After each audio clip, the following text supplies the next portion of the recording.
Set पड़े बनी क्या? हाँ हाँ आओ बोलते सेट पड़े बनी क्या? हाँ हाँ आओ बोलते सेट पड़े बनी क्या? हाँ हाँ आओ बोलते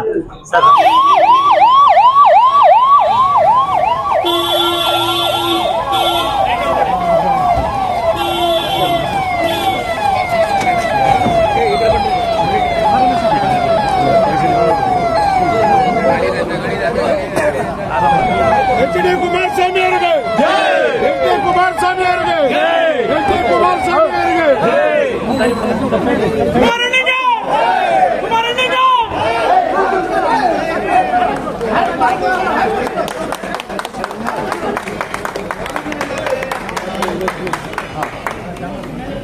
ಸಲೀಮೆ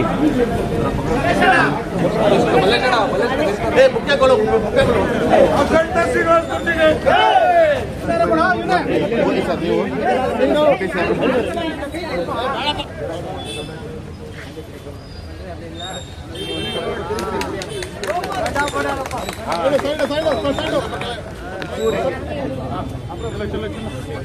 चलो जल्दी ಅಖಂಡ ಶ್ರೀನಿವಾಸಮೂರ್ತಿಗೆ ಅಖಂಡ ಶ್ರೀನಿವಾಸಮೂರ್ತಿಗೆ ಅಖಂಡ ಶ್ರೀನಿವಾಸಮೂರ್ತಿಗೆ ಜನತಾದಳ ಪಕ್ಷಕ್ಕೆ ಜನತಾದಳ ಪಕ್ಷಕ್ಕೆ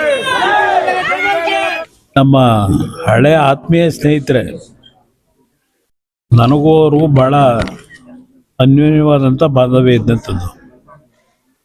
ಕೆಲವು ರಾಜಕೀಯದ ಬೆಳವಣಿಗೆಯಲ್ಲಿ ಕೆಲವು ಬಾರಿ ಒಂದೊಂದು ಬಾರಿ ನಮ್ಮ ಅನಿರೀಕ್ಷಿತವಾದಂಥ ತೀರ್ಮಾನಗಳಾಗ್ಬಿಡುತ್ತೆ.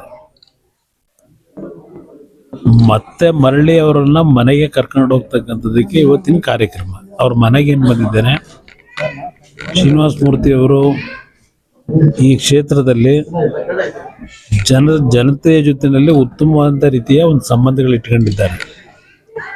ಹಿಂದೆ ಇಲ್ಲಿ ನಡೆದಂಥ ಒಂದು ಘಟನೆ ಕೆಲವು ರಾಜಕೀಯದ ಪಿತೂರಿಯಿಂದ ಆದಂಥ ಘಟನೆ.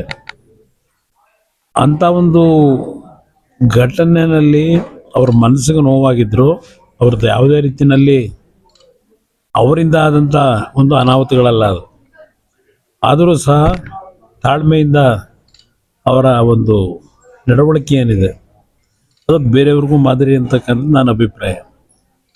ಇವತ್ತು ಪುನಃ ನನ್ನ ಜೊತೆಗೂಡಿ ನಮ್ಮ ಪಕ್ಷದ ಜವಾಬ್ದಾರಿಯನ್ನು, ಅವರದೇ ಪಕ್ಷ ನನ್ನ ಪಕ್ಷ ಅನ್ನೋದಕ್ಕಿಂತ ಹೆಚ್ಚಾಗಿ ಜವಾಬ್ದಾರಿಯನ್ನು ತೆಗೆದುಕೊಳ್ತಕ್ಕಂಥ ನಿಟ್ಟಿನಲ್ಲಿ ನನ್ನ ಜೊತೆಯಲ್ಲಿ ಕೈ ಜೋಡಿಸಿ ರಾಜ್ಯದಲ್ಲಿ ಒಂದು ಉತ್ತಮವಾದಂಥ ಜನಪರವಾದಂಥ ಆಡಳಿತ ಕೊಡತಕ್ಕಂಥ ನಿಟ್ಟಿನಲ್ಲಿ ಜೊತೆಗೂಡ್ತಕ್ಕಂಥದ್ದಕ್ಕೆ ಇವತ್ತೇನು ತೀರ್ಮಾನ ಮಾಡಿದ್ದಾರೆ. ನಾನು ಪಕ್ಷಕ್ಕೆ ಸ್ವಾಗತ ಅನ್ನೋದಕ್ಕಿಂತ ಹೆಚ್ಚಾಗಿ ಮತ್ತೆ ಮರಳಿ ಮನೆಗೆ ಬರ್ತಿದ್ದಾರೆ. ಒಟ್ಟ ನಾವು ಮುಂದಿನ ದಿನಗಳಲ್ಲಿ ಕೆಲಸ ಮಾಡ್ತೀವಿ. ಇಲ್ಲಿಂದ ಜನತೆಗೆ ಏನು ಸಂದೇಶ ಕೊಡ್ತೀವಿ? ನಾನು ಪುಲಕೇಶಿ ನಗರದ ಜನತೆಗೆ ಅಷ್ಟೇ ಅಲ್ಲ, ರಾಜ್ಯದ ಜನತೆಗೆ ಹೇಳ್ತಕ್ಕಂಥದ್ದು, ಇವತ್ತು ಯಾವ ಒಂದು ನಿಮ್ಮ ಬದುಕಿನ ಮೇಲೆ ಪರಿಣಾಮಗಳಾಗ್ತಾ ಇದೆ. ಗ್ಯಾರಂಟಿ ಸ್ಕೀಮ್ ಒಂದು ಭಾಗ, ಆದರೆ ಗ್ಯಾರಂಟಿ ಸ್ಕೀಮ್ಗಿಂತ ಮುಖ್ಯವಾಗಿ ನನಗೆ ಬೇಕಾಗಿರ್ತಕ್ಕಂಥದ್ದು ಪ್ರತಿದಿನ ನನ್ನ ಒಂದು ರಾಜಕೀಯದ ಜೀವನದಲ್ಲಿ ಆಗ್ತಕ್ಕಂಥ ಅನುಭವಗಳು. ಮಕ್ಕಳ ಸ್ಕೂಲ್ ಫೀಸ್ ಕಟ್ತಕ್ಕಂಥದ್ದಕ್ಕೆ ಇವತ್ತು ಬೆಂಗಳೂರು ನಗರದಲ್ಲಿ ಏನು ಸಮಸ್ಯೆಗಳಿದೆ, ಯಾಕೆಂದರೆ ಸರ್ಕಾರಿ ಶಾಲೆಗಳಲ್ಲಿ ಮಕ್ಕಳನ್ನ ಓದಿಸ್ತಕ್ಕಂಥದ್ದಕ್ಕೆ ಇವತ್ತು ಸರಿಯಾದ ರೀತಿಯ ಮೂಲಭೂತ ಸೌಕರ್ಯಗಳು ಇಲ್ಲದೇ ಇರತಕ್ಕಂಥ ಹಿನ್ನೆಲೆಯಲ್ಲಿ ಸಾಲುವ ಮಾಡಿ ಖಾಸಗಿ ಸ್ಕೂಲ್ಗಳಿಗೆ ಸೇರಿಸ್ತಕ್ಕಂಥ ಹಿನ್ನೆಲೆಯಲ್ಲಿ ಪ್ರತಿ ವರ್ಷಕ್ಕೆ 2 ಲಕ್ಷ 3 ಲಕ್ಷ ಖರ್ಚು ಮಾಡಬೇಕಂತ ಪರಿಸ್ಥಿತಿ. ಇವತ್ತು ದಿನಗೂಲಿ ಕೆಲಸ ಮಾಡೋರು, ಆಟೋ ಡ್ರೈವರ್ಗಳು, ಹಲವಾರು ರೀತಿ ಸಣ್ಣ ಪುಟ್ಟ ಕೆಲಸ ಮಾಡ್ತಕ್ಕಂಥವ್ರಿಗೆ ಕುಟುಂಬದಲ್ಲಿ 2 ಮಕ್ಕಳಿದ್ರೆ ಆ ಮಕ್ಕಳ ಒಂದು ವಿದ್ಯೆಗೆ ಏನು ಕೊಟ್ಟಿದ್ದಾರೆ ಅನ್ನೋದು ಮುಖ್ಯ. ಇಲ್ಲಿ ಆ ಕೊಡ್ತಕ್ಕಂಥ 2,000 ರೂಪಾಯಿನಲ್ಲೂ ಅವರ ಸಂಪಾದನೆ 15,000 20,000 ತಿಂಗಳಿಗೆ ಮಾಡ್ಬೋದು. 2 ಮಕ್ಕಳಿದ್ರೆ ಅವ್ರ ವಿದ್ಯೆ ಕೊಡ್ತಕ್ಕಂಥದ್ದೇ ಭಾಳ ದುಸ್ತರವಾದಂಥ ವಾತಾವರಣ. ಕುಟುಂಬ ಇತ್ತೀಚಿನ ದಿನಗಳಲ್ಲಿ ಸರ್ಕಾರದ ಒಂದು ಕಾರ್ಯಕ್ರಮಗಳೇನಿದೆ, ಸರ್ಕಾರ ಕೊಡ್ತಕ್ಕಂಥ ಸಾರ್ವಜನಿಕರಿಗೆ ಇವತ್ತು ಪ್ರತಿನಿತ್ಯದ ವಸ್ತುಗಳನ್ನೇನು ಖರೀದಿ ಮಾಡ್ತಾರೆ, ಆಹಾರಗಳನ್ನು, ಇವತ್ತು ಹಲವಾರು ರೀತಿಯ ಸಮಸ್ಯೆಗಳು ನಮ್ಮ ಹಲವಾರು ಕುಟುಂಬದಲ್ಲಿ ನಾನು ಗಮನಿಸ್ತಕ್ಕಂಥದ್ದು. ಪ್ರತಿನಿತ್ಯ ನಂತರ ಬರ್ತಕ್ಕಂಥವ್ರು ಕ್ಯಾನ್ಸರ್ ಕಾಯಿಲೆಗಳು, ಕಿಡ್ನಿ ಪೇಷಂಟ್ಗಳು, ಈ ರೀತಿಯ ಒಂದು ಕಾಯಿಲೆಗಳಿಂದ 20-25 ಲಕ್ಷ ಖರ್ಚು ಮಾಡಬೇಕಾದ್ರೆ ಅದಕ್ಕೇನು ಕಾರ್ಯಕ್ರಮ ಕೊಟ್ಟಿದ್ದೀರಿ? ಮನೆಗಳನ್ನು ಮಾರಾಟ ಮಾಡ್ಕೋತಾರೆ, ಆಸ್ತಿ ಮಾರಾಟ ಮಾಡಿ ಸಾಲಗಾರರಾಗ್ತಾರೆ. ಇದೆಲ್ಲವನ್ನು ನಾನು ಗಮನಿಸಿದ್ದೇನೆ. ಅದರಿಂದ ಇದೆಲ್ಲದಕ್ಕೂ ಒಂದು ಪರಿಹಾರ ತರ್ತಕ್ಕಂಥ ನಿಟ್ಟಿನ ಒಂದು ಸರ್ಕಾರ ಬೇಕಿಲ್ಲಿ ಕರ್ನಾಟಕಕ್ಕೆ. ಆ ನಿಟ್ಟಿನಲ್ಲಿ ನಾನು ನಾಡಿನ ಜನತೆಗೆ ವಿಶೇಷ ಪುಲಿಕೇಶಿ ನಗರ ಅತ್ಯಂತ ಕೆಳಮಟ್ಟದಲ್ಲಿ ಇರ್ತಕ್ಕಂಥ ಜನತೆ. ಇಲ್ಲಿ ಬಡತನ ಇದೆ, ಶ್ರಮಪಟ್ಟು ಜೀವನ ಮಾಡ್ತಕ್ಕಂಥವ್ರು. ಬಡತನ ಇದ್ರೂ ಅತ್ಯಂತ ಶ್ರಮಜೀವಿಗಳಿವರು. ಇವರ ಒಂದು ಕುಟುಂಬಗಳ ಪರಿಸ್ಥಿತಿಗಳು, ಇಲ್ಲಿ ಮೂಲಭೂತ ಸೌಕರ್ಯಗಳು ಯಾವ ರೀತಿ ಮಾಡಿದ್ದಾರೆ ಇದೆಲ್ಲವನ್ನು ನೋಡಿದ್ದೇವೆ ನಾವು. ಇವತ್ತು ಶ್ರೀನಿವಾಸ ಮೂರ್ತಿಯವರಿದ್ದಾಗ ಪ್ರತಿನಿತ್ಯ ನನ್ನನ್ನು ಇಲ್ಲಿ ಆಹ್ವಾನ ಮಾಡೋರು. ಇಲ್ಲಿ ಯಾವುದೇ ಒಂದು ಕಾರ್ಯಕ್ರಮಗಳಾದರೂ ಅವ್ರ ಜೊತೆ ನಾನು ಬರ್ತಾ ಇದ್ದೆ. ಇಲ್ಲಿ ಜನರ ಬದುಕಿನ ವಿಷಯದಲ್ಲಿ ಸರ್ಕಾರ ಇವತ್ತು ಕೊಡ್ತಕ್ಕಂಥ ಮೂಲಭೂತ ಸೌಕರ್ಯಗಳು ಅತ್ಯಂತ ಕಳಪೆ, ಗುಣಮಟ್ಟದಲ್ಲಿ ಅತ್ಯಂತ ಕೆಟ್ಟ ರೀತಿಯ ಒಂದು ವಾತಾವರಣ ಏನಿದೆ, ಇದೆಲ್ಲವನ್ನು ಸರಿಪಡಿಸ್ತಕ್ಕಂಥ ನಿಟ್ಟಿನಲ್ಲಿ ಒಂದು ಹೊಸ ಬೆಳವಣಿಗೆ ತರಲಿಕ್ಕೆ ಶ್ರೀನಿವಾಸ ಮೂರ್ತಿಯವ್ರಿಗೂ ನಾನು ಜೊತೆಗೂಡ್ತಕ್ಕಂಥದ್ದಕ್ಕೆ ಏನು ಮನವಿ ಮಾಡ್ತಾ ಇದ್ದೇನೆ. ನಾವು ವೈಯಕ್ತಿಕವಾದಂಥ ನಮ್ಮ ಪದವಿಗಳಿಗಿಂತ ಹೆಚ್ಚಾಗಿ ಜನರ ಬದುಕನ್ನು ಸರಿಪಡಿಸ್ತಕ್ಕಂಥ ನಿಟ್ಟಿನ ಸರ್ಕಾರ ತರಬೇಕು. ಅದಕ್ಕೋಸ್ಕರ ಹೋರಾಟ ಮಾಡ್ತೇವೆ. ಸರ್, ಮುಂಬರುವ ದಿನಗಳಲ್ಲಿ ರಾಜ್ಯದ ಜನರು ನಿಮ್ಮ ಸಮ್ಮುಖದಲ್ಲಿ ಏನೇನು ನಿರೀಕ್ಷೆ ಮಾಡುವ? ಇಲ್ಲ, ನನ್ನ ಒಂದು ಭಾವನೆಗಳನ್ನು ಇಟ್ಕೊಂಡಿರೋದು ನಾನು. ಯಾಕೆಂದರೆ ಬಡವರ ಜೊತೆ ಹೋರಾಟ ಮಾಡೋನು. ಪ್ರತಿನಿತ್ಯ ನನ್ನ ಹತ್ರ ಬರ್ತಕ್ಕಂಥವ್ರು ಬಡತನದಿಂದ ಹಲವಾರು ಸಮಸ್ಯೆಗಳನ್ನು ಎದುರಿಸ್ತಾರೆ. ಅಂಥ ವ್ಯಕ್ತಿಗಳೇನು ಬರ್ತಾರೆ. ನಾವು ಸರ್ಕಾರದಲ್ಲಿ ಯಾವ ರೀತಿಯ ಕಾರ್ಯಕ್ರಮ ಕೊಡಬೇಕು ಅಂತಕ್ಕಂಥ ದಾರಿ ಅವರೇ ನನಗೆ ತೋರಿಸಿದ್ದಾರೆ. ಆ ನಿಟ್ಟಿನಲ್ಲಿ ಒಂದು 5 ವರ್ಷದ ಸರ್ಕಾರ ಇವತ್ತು ಜನತೆ ಆಶೀರ್ವಾದದಿಂದ ಒಂದು ಅವಕಾಶ ದೊರಕಿದ್ರೆ. ಯಾಕೆಂದರೆ ನಾನು 2 ಬಾರಿ ಆಕಸ್ಮಿಕವಾಗಿ ಅತ್ಯಂತ ಕಡಿಮೆ ಅವಧಿನಲ್ಲಿ ಮುಖ್ಯಮಂತ್ರಿ ಆದಾಗ ಯಾವ ರೀತಿಯಲ್ಲಿ ಬಡವರ ಪರವಾಗಿ ಕೆಲಸ ಮಾಡಿದ್ದೇನೆ ನೋಡಿದ್ದೇನೆ.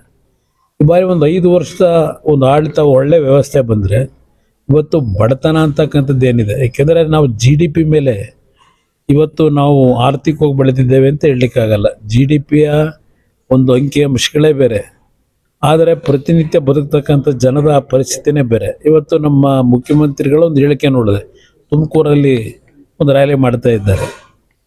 ಅದೇನೋ ಅದು ಯಾವುದೋ ಒಂದು ಸಮರ್ಪಣಾ ಸಮಾವೇಶ ಏನೋ ಮಾಡ್ಕೊಂಡಿದ್ದಾರೆ. ಇವತ್ತು ಅವರು ಹೇಳ್ತಾರೆ ಸಾಧನಾ ಸಮರ್ಪಣೆನೋ ಏನೇನೋ ಇಲ್ಲಿ ಅವರು ಒಂದು ಮಾತು ಹೇಳ್ತಾರೆ, ತಲಾವಾರು ನಮ್ಮ ರಾಜ್ಯದಲ್ಲಿ ಆದಾಯ ದೊಡ್ಡ ಮಟ್ಟದಲ್ಲಿ ಹೆಚ್ಚಿಸಿದ್ದೇವೆ ಅಂತೇಳಿ. ಅದು ತಲೆವಾರ ಆದಾಯ ಅವರೇನು ಲೆಕ್ಕಾಚಾರ ಮಾಡ್ತಾರೆ. ಇವತ್ತು ಕೆಲವು ಮಂದಿಗಳು ಸಂಪಾದನೆಯನ್ನು ಮಾಡಿದ್ದಾರೆ, ಶ್ರೀಮಂತಿಕೆ. ಆ ಸಂಪತ್ತನ್ನು ಸಹ ಇಲ್ಲಿ ಪ್ರತಿನಿತ್ಯದ 2 ಹೊತ್ತಿನ ಊಟಕ್ಕೆ, ಮಕ್ಕಳ ಒಂದು ಜೀವನಕ್ಕೆ ಶ್ರಮ ಪಡ್ತಾರಲ್ಲ, ಅವರ ಆದಾಯ ಎಷ್ಟಿದೆ ಅನ್ನೋದನ್ನು, ಎಷ್ಟು % ಅವರಿದ್ದಾರೆ ಅನ್ನೋದನ್ನ ಸ್ವಲ್ಪ ಜನತೆ ಮುಂದಿಟ್ಟರು ಒಳ್ಳೆಯದು.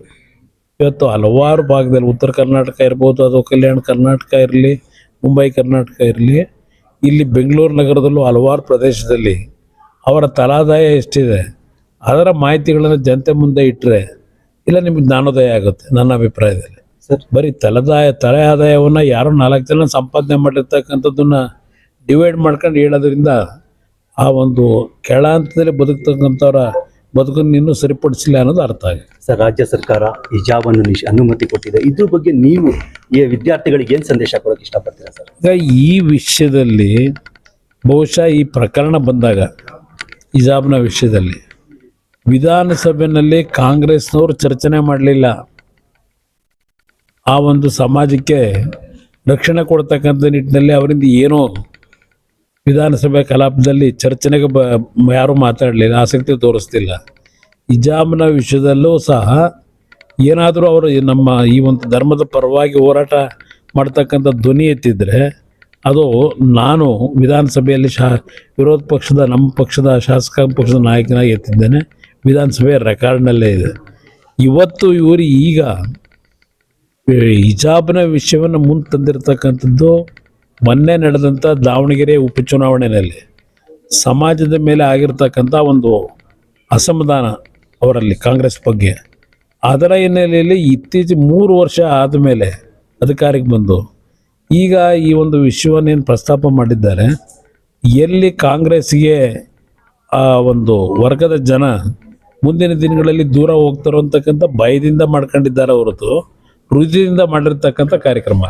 ಥ್ಯಾಂಕ್ ಯು साहब कोई के सेंट्रल के मिनिस्टर और एक्स सीएम कर्नाटक राज्य की, और आज हमारा कांसेंसी को पुलकेशन विधानसभा क्षेत्र को आपको वो बात कर को हमारा घर को आपको हमारा लीडर को पूरा मिल को पूरा पुलकेशन लीडर को मिल को सबको बात कर को है, सबको मुबारकबाद देखो है। नेक्स्ट को आया जेडीएस आना पुलकेश नगर में बोल के डेफिनेटली जेडीएस आता एमएलए। सबका आशीर्वाद, अल्लाह का आशीर्वाद, पूरा आशीर्वाद से, पूरा आदमी का लीडर का आशीर्वाद से और लोकल लीडर का आशीर्वाद से सभी अच्छा होता है। सर, कल की बारिश से बहुत सारा नुकसान, जगह जगह पानी देखने को मिला, खासकर पुलकेशी नगर। लेकिन डेवलपमेंट के नाम पर कहीं ना कहीं कांग्रेस में नए एमएलए अपना ये कर रहे हैं, इस पर क्या कहना चाहिए? पुलकेशी नगर में नया अभी कम है, वही 10 साल का पीछे देखना था, अभी कम है। बारिश आए तभी अब पानी होता नहीं जाता, पहले घर घर को पूरा निकलता था। वो टाइम को हमें पाइपलाइन, सैंडर लाइन, पूरा घर गली गली को डाल के, वाटर लाइन सभी हमें डाल के वो पूरा क्लियर करके, बड़ा बड़ा पाइप डाल के पूरा क्लियर करके, अब जरा बारिश को पानी आपको वो हमारा डेवलपमेंट कर रहे हैं, काम हो रहा है, आपको मालूम है कहाँ क्या डेवलपमेंट हो रहा है, क्या कर मालूम है हमें, क्या फंड ले रखा है तो वो काम चल रहा है अभी तक। न्यू प्रोजेक्ट्स का भी नहीं मिला अभी तक अप्रूव किया था वो वो चल रहा है। नेक्स्ट 2028 में किस तरह की तैयारी है? हमें घर घर को जाते, घर घर को जाकर हमें रिक्वेस्ट करके वोट डालने को पूछते हैं। कहीं ना कहीं एक कम्युनिटी आपसे नुकसान की, एक चंद लोगों की वजह से नहीं, वो कौन क्या करे तभी अल्लाह एक है, हमें गलत करे तो हमना अल्लाह गलत करता है, कौन गलत कर कोई उसे सजा मिलना को है। अब उन्हें एक्समेयर करे तो वो गलत उसका है, कोर्ट में केस चल रहा है, 4 आदमी का हमें केस में कंप्लेंट दे कोई दूसरा आदमी का नहीं, पूरा कॉन्सेंसी को मालूम, कोर्ट में भी हमें आज भी कोर्ट में हमें बोल कोई 4 आदमी का इसे दूसरा का नहीं। शुक्रिया।